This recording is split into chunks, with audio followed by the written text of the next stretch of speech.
পিপিলিকার পাকা ওঠে মরিবার তরে, জীবন জন্মের গ্যারান্টি নেই, খেয়েছো কুকামাকাম করেছো, তাই বুঝতেছো যেন জীবন আর মরণের কামড় দিবা। আমি কি দুর্বল গলা কলাম হল্লা হ্যাডাম এই মেয়ে, দাদা আমি এই বাংলার আপনি সরকার জানেন মিনিস্টার আমি সাহেব। আকাম কুকাম করছি। তা তো তুই করতেছিস কেন? তুই না যাস থেকে গাদ্দারি করলি কেন? কি গাদ্দারি? গাদ্দারি আমার পছন্দ না, বললাম না, আইনের দ্বারা এই গাদ্দারি চলে। লোক উঁচা করেন কে?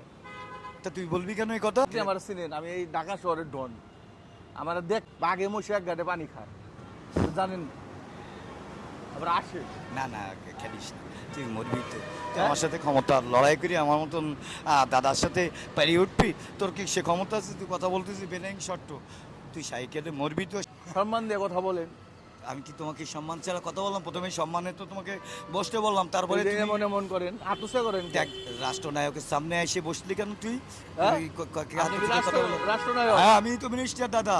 মিনিস্টার হইলে আপনি এই যে চকে বাজারে থাকেন কে? আমি তো রিল্যাক্স করতেছি।